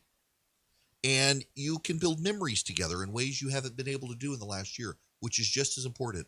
Have a meal with your family. It's a great deal. You get $20 off your first order. You get 12 burgers for free, and you'll make mom really happy. Go to omahasteaks.com today. Put Georgia in the search bar. If you're on a mobile device, you will see a magnifying glass. Click it. Put the word Georgia in. You'll see my name pop up. Click my name. You'll get the Let's Go Grill package. You'll get $20 off your first order. You get about a 45% discount overall. If you went to the grocery store and tried to buy all this, you'd pay about 45 to 50% more. And you get better quality than you'll get at the grocery store as well. OmahaSteaks.com, Georgia in the search bar. Fox is buying Outkick. If you don't know who Clay Travis is, Clay Travis was a guy who I don't know that he's that socially conservative. He certainly is more conservative than your average pundit. And Clay Travis went on CNN with Brooke Baldwin and said something about boobs. And I forget exactly what it was at the time, but she got highly indignant and offended, and he got banned from CNN for saying something. And the very next day, she had on someone who was even more offensive than him, but the person was progressive, and they didn't have a problem with that person coming on. It really helped expand Outkick, and ever since, he's really focused on the political correct nonsense out there. And now Fox News is buying him, buying his site at least. It was born out of the SEC media days in Birmingham, Alabama, 2011. That morning, this is Clay Travis writing, I pounded out our first column in a Winfrey hotel room. And when I hit publish, I remember the feeling of satisfaction and how quickly it faded. And at the end of the day, having a beer and thinking about the days still to come and the magnitude of the task. This past March, I testified in front of the House Judiciary Subcommittee about antitrust and the power of big tech companies. And now he himself is going to be bought up by Fox. Now, he's going with it. But so here's the thing that Clay Travis, and you know, I think Dave Portnoy from Barstool Sports, with the bro sports culture, they have hit on something that sets them apart from so much of your TV days, your TV sports coverage. And so much, the fact of the matter is that most men don't care about the politics and the politically correct culture and the protest. They just want the sports. And they want to be able to mock that sort of stuff. And that's what they get at Outkick, and that's what they get at Barstool. They get something that is very much guys sitting at the bar stool having conversations about sports and life. That you used to get this stuff on ESPN, and now ESPN has become so obsessed with weaving politics into everything. And they ridicule it. Now, you know, Barstool Sports having his own thing. So Dave Portnoy has become very, very wealthy with Barstool Sports. He has a multi-million-dollar house in Nantucket. They put him on the cover. They were happy to have him on the cover. And then some of their readers got offended by things Portnoy has said in the past. And now Nantucket Magazine is having to go overboard and apologize for daring to feature a guy who lives in Nantucket because the wokes got upset. He'll pick on this and make more money.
Delighted to have you with me. The phone number, if you want to be a part of the program, 877-97-ERIC, 877-973-7425. This hour is sponsored by First Liberty Building and Loan. They are the Frost family over in Noonan, Georgia, run this company. They've been doing it since the mid-90s. They help businesses become big businesses. They make their own lending decisions. If you are in charge of the financial decisions of a business and you need a loan, access to capital, credit, reach out to First Liberty Building and Loan. They want to help you. They want to work with you. It takes 5 minutes for them to see if they're a good fit. We're talking large figures, 6 figures and higher. They are great people. They know how to do this. They want to help you get to yes with your financing when a lot of banks are saying no. Their website is firstlibertyga.com, firstlibertyga.com. And thank you so much to the Frost family and First Liberty for sponsoring the program. I want to talk about Facebook. Facebook has decided for now to keep Donald Trump off of their website. It is badly reported by the media that it was a permanent ban. It's not a permanent ban, but it is ongoing. And by the way, Facebook has made no one happy with this. Let me step back for just a moment. Facebook set up an oversight board that essentially will operate as a Supreme Court for Facebook. So when someone is banned from Facebook, that person can appeal to this court. It has a number of free speech advocates from around the world. It's not just a U.S. thing. And they operate as a Supreme Court, and they make the decision. Well, let me just read you some of this from the Washington Post so you set the stage here. Facebook tried to pass the buck on the former president, Donald Trump, but the buck got passed right back. For several years, Facebook chief executive Mark Zuckerberg has pushed the idea that he and his company shouldn't be in the position of creating the rules of the road to govern the personal expression of billions of people. He went so far as to dedicate $130 million to fund an independent panel of outside experts to which the company could outsource the thorniest decisions of what types of content and voices should be allowed to stay up. When the company banned Donald Trump on January 6th for social media posts encouraging the mob that stormed the U.S. Capitol, Zuckerberg turned the hard decision over to that newly formed independent panel, the Oversight Board, for review, hoping it would make the final determination. But on Wednesday, the 20-member panel punted the decision back to Facebook, recommending the company decide within 6 months whether to permanently ban or restore Trump's account. He is currently suspended indefinitely, a one-off penalty outside Facebook's usual rules. The board, set up to act as a Supreme Court-like body to police Facebook's content decisions, scolded the company for trying to pass it off. Here's the quote. In applying a vague, standardless penalty and then referring this case to the board to resolve, Facebook seeks to avoid its responsibilities. The board declines Facebook's requests and insists that Facebook apply and justify a defined penalty. Ouch! A lot of the president's supporters assumed he would get back on Facebook, and I want to stake out my position very firmly here. I think it was right at the time to suspend the president's accounts from social media. I do. I realize many of you disagree. I think at the time it was right. But it should have been temporary. And it should be undone. He is a private citizen. Treat him like everyone else now. That he must honor the rules and allow him back on. He is not just a private citizen, though. He's also the former president of the United States and a potential candidate for the presidency in 2024. I actually am of the position that elected officials should be given more latitude than private officials when they are from a democratic nation whose voters themselves can hold them accountable. So I would be more gracious to a Donald Trump or a Justin Trudeau or a Boris Johnson or an Emmanuel Macron or someone whose voters can hold them accountable than I would the Ayatollah Khamenei or President Xi of China and others who live in dictatorships, because the voters there can't hold them accountable for their public performances, statements, and stunts. Facebook's made nobody happy with this. Facebook itself pissed off its new judges who are going to do this. I've got concerns about the oversight panel in that it's stocked with people who are not from countries with our First Amendment. And so essentially, the Americans on the panel have to scale themselves down to a global standard that is less free than our own standard. And I think the American standard for Americans should be the default standard for Facebook. I think it was a mistake in how this was set up. I have written about that. I've made my voice known, but Facebook went with it. And now the oversight board has punted it back. They've upheld it for now. This is not a permanent ban. But we're also in this weird position where the Democrats think that Donald Trump obviously should be permanently banned, and Republicans think he obviously should never have been banned. And so Facebook is making everyone mad there as well. There's just no winning. I personally think that Facebook should take the position of saying no one gets banned unless they're actually out there advocating violence individually targeted towards individuals, or they're neo-Nazis advocating Nazism or something like that. But make it as broad as possible for people. And if you don't like it, you can block those people's accounts. You don't have to follow those people's accounts and the like. When these companies get into the regulation of speech, there's a no-win situation from them. Facebook tried to turn it into a win by saying we're going to have this global body that's going to take care of it, do it, and navigate it for us. And even the global body saying nothing doing. Jonathan Turley over at Fox has an opinion piece. He says, one of my favorite trial accounts is from Ireland, where an Englishman accused an Irishman of stealing a pair of boots. The guilt of the defendant was absolutely clear, but the Irish jury could not get itself to rule for the Englishman. Instead, it acquitted the Irishman, but added a line, "We do believe O'Brien should give the Englishman back his boots." Case closed. Few people thought that after expanding the censorship of political figures like Trump for years, Facebook could even summon the courage to declare itself wrong in the ban first imposed. Instead, the board ruled that it was absolutely right to suspend Trump, but it may want to reconsider the permanent ban, given the absence of any objective standard to support it. It may be too harsh to expect anything from a board that literally monitors one of the world's largest censorship programs. Facebook, Twitter, and other companies now openly engage in what they like to euphemistically call content modification. The decision reflects the convoluted logic of the censor's free speech review board. The company and the board start from the assumption that it can and should censor views deemed misinformation or dangerous.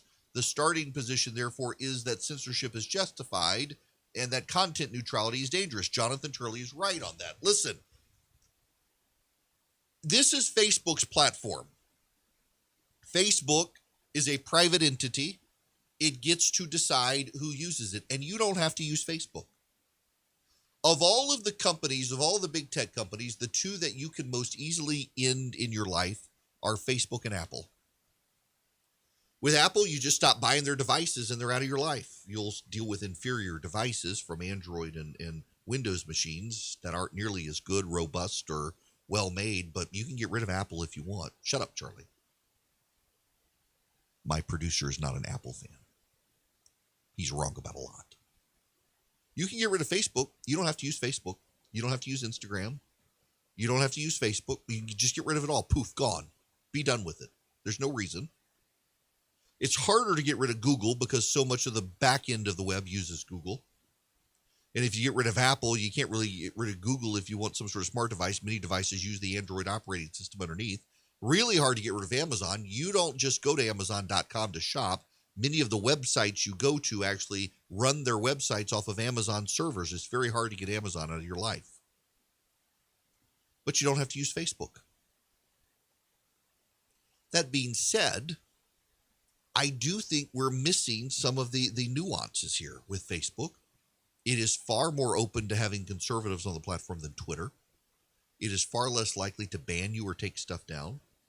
Facebook very famously stood for the blue-collar guy up in New York who put up the video of Nancy Pelosi and slowed down her speech, made it sound like she's having a stroke or something.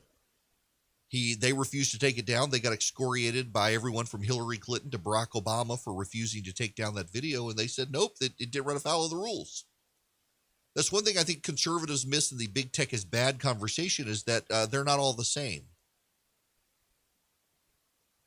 Twitter is far more pernicious than Facebook. But ultimately, it's their platform. And they don't have to have you there if they don't want you there. And the president, with his statements on January 6th, given what happened that day, something we really hadn't seen in modern times in this country, they decided they needed to suspend his account. They should let him back in now. I fundamentally, vehemently believe it's time to let him back in. I don't disagree with their original decision. But time heals all wounds. And there are those on the left who believe President Trump should have no platform. And these are the very same people going to his new website on a daily basis and putting up screenshots of all the stuff he's saying. Because the media is obsessed with Donald Trump. The media cannot leave Donald Trump alone. He lives rent-free in their head. They obsess over his statements. They obsess over his lack of statements. They obsess over him being at Mar-a-Lago. He helped their ratings so tremendously. He lives rent-free in their head. There's no way around it. He's got to do something. He's got to make an appearance. And if he doesn't make an appearance, they cover his lack of appearance. But that's separate from him and his statements and his existence online. I think it's very funny that Facebook set up this oversight board, passes the buck to them, and they say, nope, you're not passing it to us. We were fine with what you did, but now you need to justify the permanence of the ban. I guess if Facebook doesn't justify the permanence of the ban, the oversight board will say, well, you got to let him back on. And I think they would be right to do so. I think Mark Zuckerberg, is demonized by a lot of people on the left because he's not truly one of them.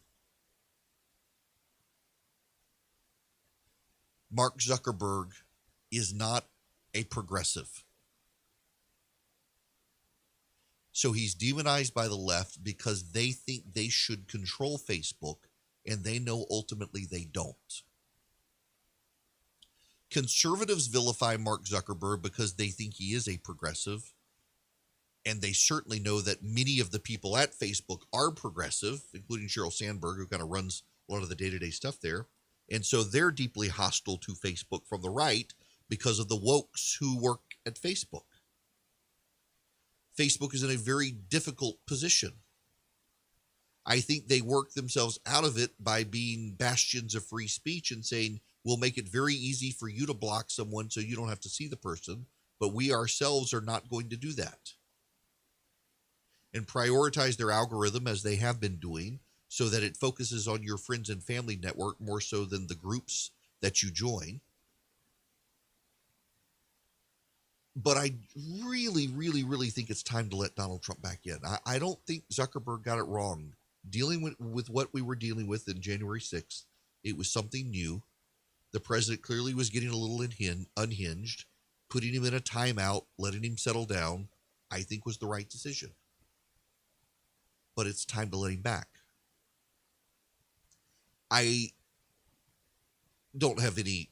If Facebook wants to outsource its decision-making to someone other than Facebook, that's fine. I think an outside group, though, filled with people who aren't committed to a First Amendment because they don't have one in their country, is going to cause Facebook to be less open to free speech than I wish it would be.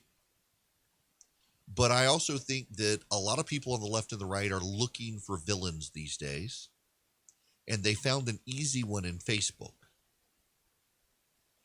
The right views Facebook as a villain because they don't get everything they want. The left views Facebook as a villain because they know they can't control Mark Zuckerberg. Jack Dorsey is just a pillar of left-wing progressive movements. The heads of Google are as well. Tim Cook is. The head of Netflix pours money into left-wing causes. And Zuckerberg kind of stands alone as this more libertarian guy. So the left resents like hell that there is one massive tech company out there in Silicon Valley that they themselves don't get to control that guy and access to his money. So they're perfectly happy to vilify him. And frankly, I think that conservatives should look at this and say, listen, they're not with us, but they're not necessarily fully against us like Twitter and Google and the like.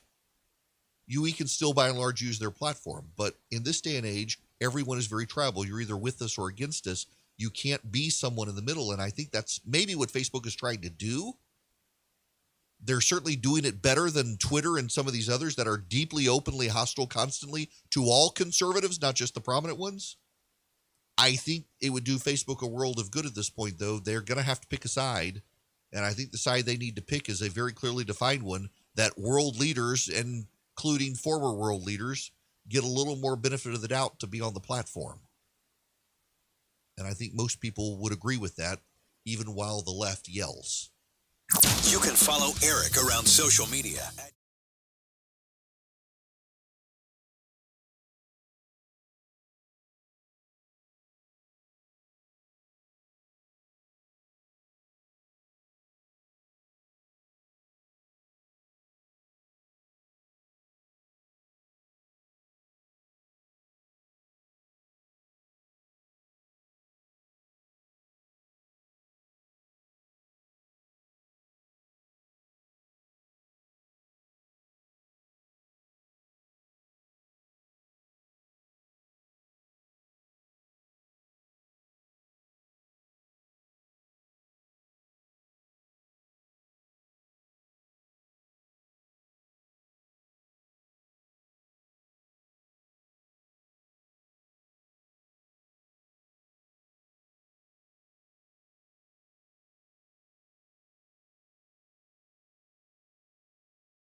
I gotta laugh at this one.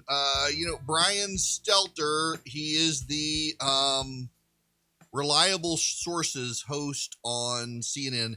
He has routinely gone after Fox News. I gotta actually set the stage on this one. Brian Stelter, the media reporter for CNN, is the host of Reliable Sources. He has turned it into an anti-Fox obsession. You can't go a week witout Stelter going after Fox and those who work with him in the media coverage department at CNN. It's all anti-Fox, anti-Tucker Carlson. Well, Fox News has to some degree turned the tables on this. Stelter was on vacation, and here's the headline from Fox.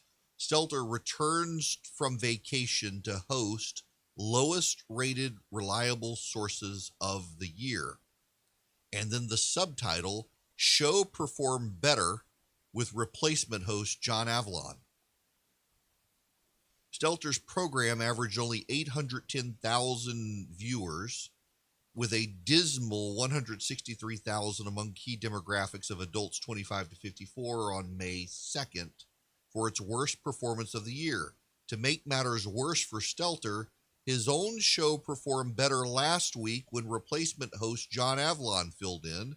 The Avalon-hosted edition of Reliable Sources averaged 907,000 for nearly 100,000 viewer increase over Stelter's return. Avalon also topped Stelter's most recent episode in the key demo, averaging 182,000 viewers among the group coveted by advertisers.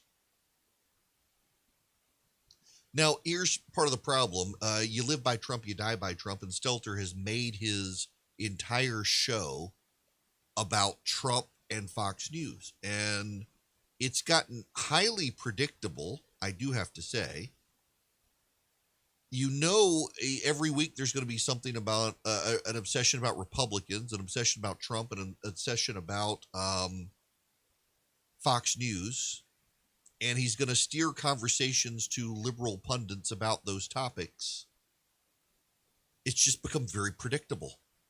That's one of the problems in the post-Trump media environment, is how predictable so much of it has become. You pretty much know where all of the Trump supporters are going to be, what they're going to say, what they're going to think, what they're going to do. You also know the anti-Trump people, what they're going to say, what they're going to think, what they're going to do, who they're going to have on their shows, what those people are going to say. There's no more nuance left. There's no more unpredictability. And it just becomes kind of insufferable. And Stelter just, I've been on his show before, and over time he just seems more and more broken by Trump world. He is obsessed with it like it's some sort of existential threat that I don't think it is, but progressives do. Which means his show has become reliably progressive in its talking points and highly predictable. You don't have to watch the show each week because you know exactly what they're going to talk about. It's become less a show about how the media covers things to how bad Fox is at covering President Trump and why isn't Fox like us and all that. It just, there's no point in it at this point. And that the ratings went up. That's one thing you never want to have happen when you go on vacation as a host. You never want your ratings to go up while you're on vacation. And it happened to him. Now, it's a weekly show, so it's only one time. But if it happened again, I think that would be fair warning for the folks that see it in that you got a problem on your hands with your show. 30. I just wish the media would finally get over their obsession with Donald Trump.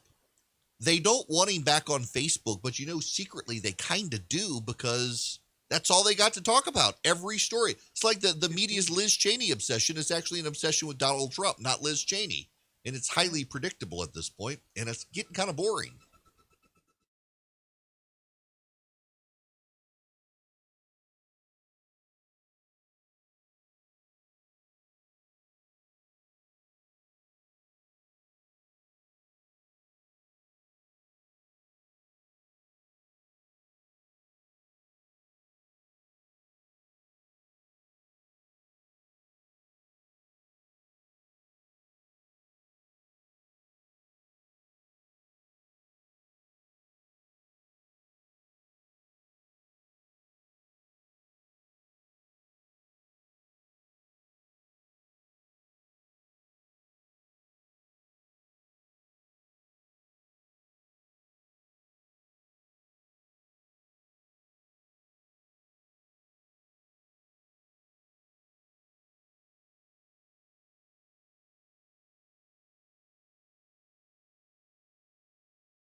Hello and welcome. It is Erick Erickson here. It is 35 after the hour. The phone number is 877-97-ERIC, 877-973-7425. Joining me by phone is someone with one of the most impressive resumes I have ever encountered. It makes me wonder why he would be insane enough to run for political office, and yet he is.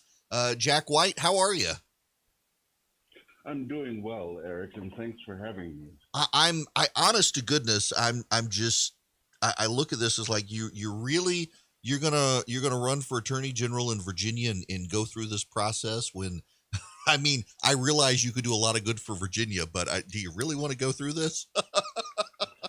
Well, I'll tell you what, Eric, the Republican Party has been saying that it needs to have a new face, and I got tired of talking to the television screen. You know, I clerked at the United States Supreme Court for Justice Alito. I served in the Army after graduating from West Point. I am an ordained minister, having pastored 2 Black congregations, one in San Francisco, California, and one in Savannah, Georgia. So nobody can tell me that you can't sell an argument as long as it's the truth in disparate areas.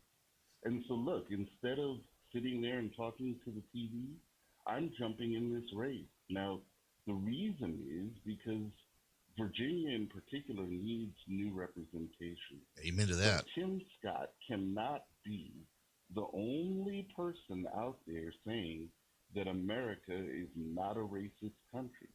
And we need more warriors for our freedoms in the fight. And so, yes, indeed, I am in this race, and our nomination process is this Saturday. So we will see how serious the Republican Party is about having qualified, quality, diverse representation to show what the party really is about. Now, let me highlight this part for listeners who don't realize. In Virginia, the Republican Party uses a convention process to pick their candidates. I know they're squabbling as to whether it should be a primary or not, like most states have. But y'all's convention process comes up this weekend. There's lots of focus on who the gubernatorial nominee may or may not be. But your background as well, it's in addition to working for Justice Alito, the Trump administration also had you be the guy to look at the sexual assault issue within the U.S. Army. That's a true statement. You know, a little over a year ago, a young soldier at Fort Hood named Vanessa Guillen was murdered. And after that occurred, a series of problems related to sexual harassment and sexual assault surfaced. And the Trump administration needed some unique type of HQE, highly qualified expert, to look into that, and they chose me. They chose me to look into cultural problems in the United States Army. And I was very honored by that trust. And I'll tell you, Eric, I'm still on the DA payroll to this day because those problems are a bit of a challenge to address, but the Army is determined to address them. And being a veteran myself, I'm determined to do my part to contribute to that. Now, I'll tell you, that is what conservatism looks like. Conservatism looks like solving problems, not, relying on somebody else, not shirking individual responsibility. It looks like solving problems, and that's what we need to advance in the narrative. We need to stop the narrative about insurrection, about bigotry, misogyny, and all of this other noise, and focus on our Constitution, our freedom, and individual accountability and responsibility. Now, regarding that, you are in Northern Virginia, which is a fast-growing part of the country. It's definitely causing Virginia to move more to the Democratic Party. But it's also a part of the country where a lot of those parents who tend to vote Democrat are enraged by the local school systems refusing, despite all the evidence, to open up the schools, and in fact, in some parts of Northern Virginia. In fact, I've got a friend of mine who lives up there who was infuriated when their local school board admonished the parents for daring to try to get their kids private tutors during the shutdown because some kids wouldn't be able to do it and would be at a disadvantage. It just seems like some of these school systems have lost their mind over how to reopen and navigate the pandemic. You're exactly right. In fact, Eric, I have the only open litigation right now in my private capacity as a private practicing attorney. I have the only open litigation against a public school system here in Northern Virginia to get our kids back in school. And here's how the logic goes.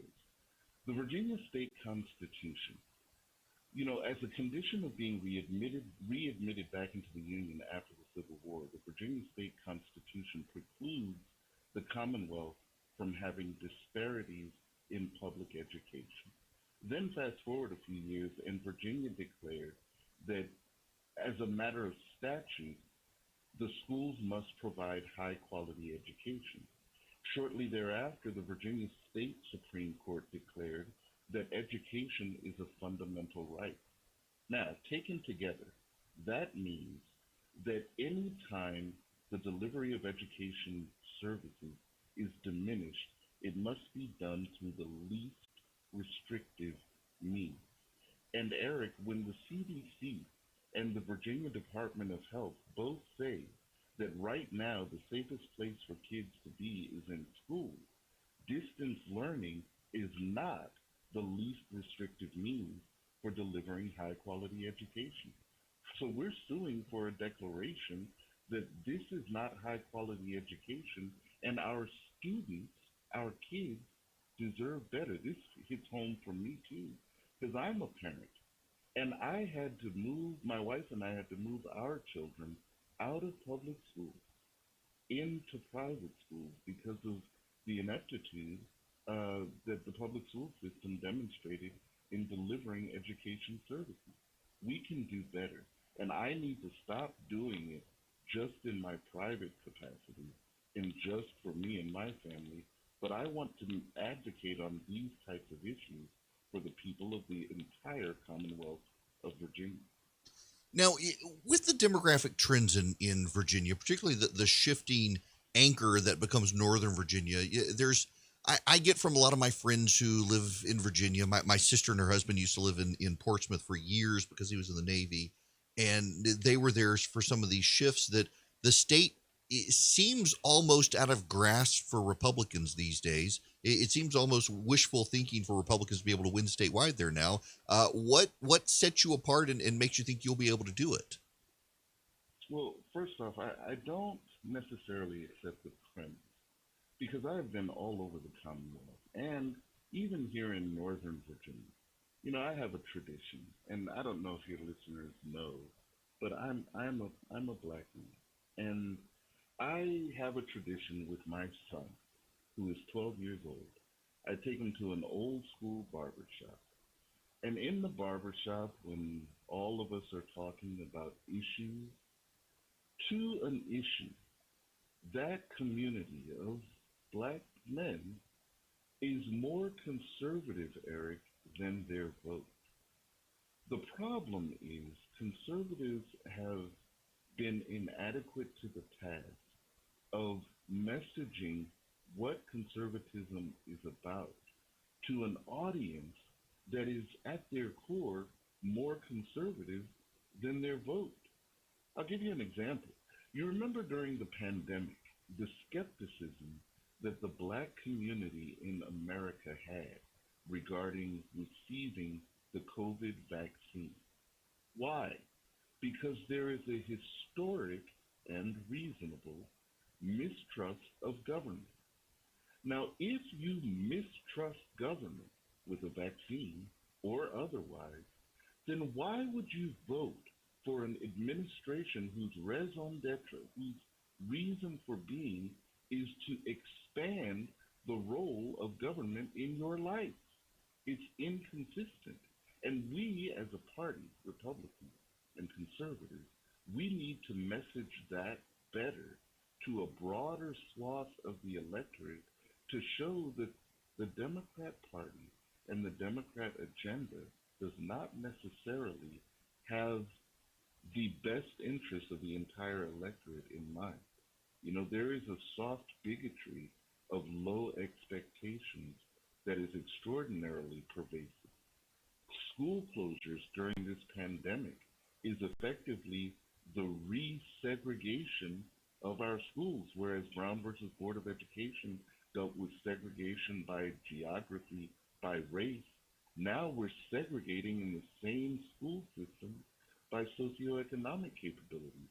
Let's talk about that among the Black community, among people who think that they are Democrats, but when they think through the issue and they see what conservatism has to offer in terms of freedom and individual accountability, then they see that they are not as Democrat as their votes have been as of late. Well, yeah, I hope they will see that. It seems to me, I've seen enough data out there from people I trust that even Democrat-leaning parents in Northern Virginia are so frustrated with the status quo that's being delivered there that they're actually open to now considering voting for Republicans again, which so many people in the press would think is precluded because of their hatred of Donald Trump, that things definitely can change the dynamic there. But overall in Virginia, I guess we do have an incumbent now, Democrat in the White House, which tends to help Republicans there. There has seemed for some time, though, to be this internal turmoil within the Republican Party in Virginia. How do you, as a candidate, bring them together other than just having an R next to your name?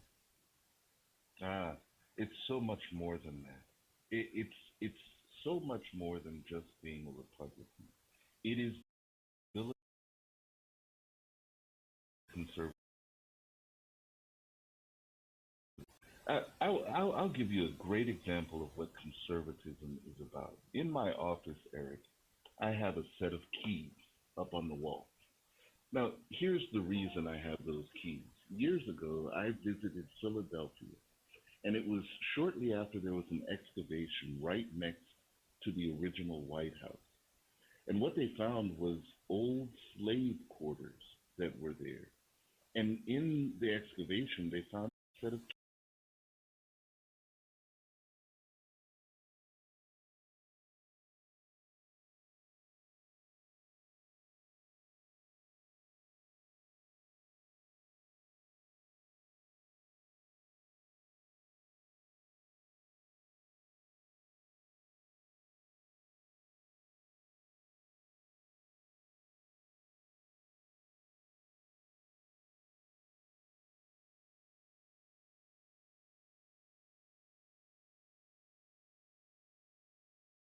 we are originally in error. That's the power of conservatism, because it appreciates the Constitution, including processes to fix problems. Now, if we can talk about that and talk about the rule of law, ignoring laws on the books that we don't like, which amounts to approved lawlessness, and talk about progress instead of perfection. You know, that's the reason our founding documents refer to a more perfect union, because the whole thing process, civic congregation, where we can talk about commonalities instead of our differences. And I think that's how we get Republicans together. But Eric, I would suggest that's how we get the country together, get our commonalities, because there is so much more that we have in common than that we have. Look, I couldn't say that's a tag of looking at it. And Jack, I wish you the best of luck. For those tuning in, I'm talking with Jack White, who is really impressive candidate for Attorney General in Virginia. I wish you were the U.S. Attorney General at this point, but not going to be. But man, Jack, listen, best of luck to you.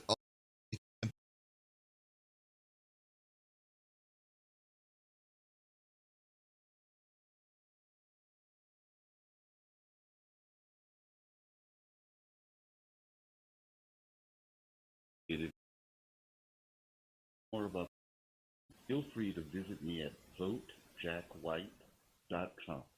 and I'm there on Facebook and Twitter. It's votejackwhite.com. Eric, thanks for having me. Thank you so much. God bless you, and good luck to you and to your family as well. All right, bye now. Thank you.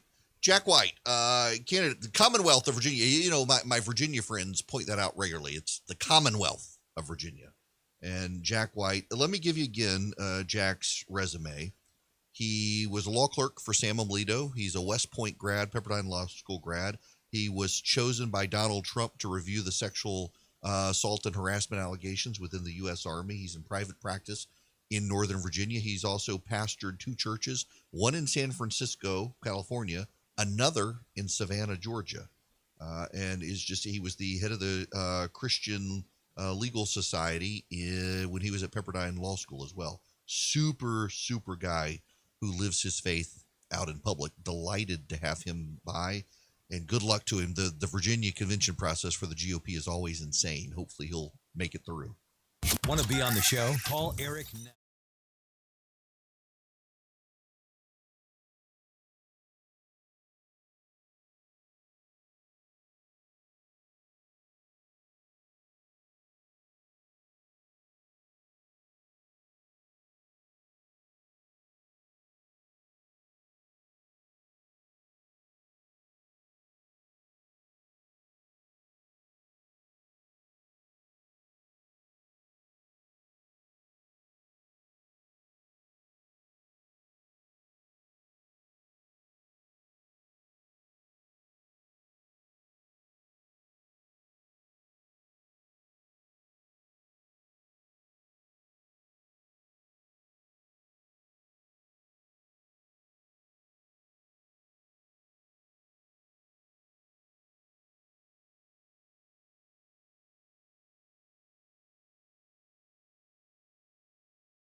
Hello there. It is Erick Erickson here. I of all places for me to have to go and read a story, it is the Dispatch. You know, it's where a lot of the Weekly Standard guys went, and it is decidedly anti-Trump and has certainly moved to the left on a number of things. I've also got some dear friends who work there, but this is irrespective of all of that.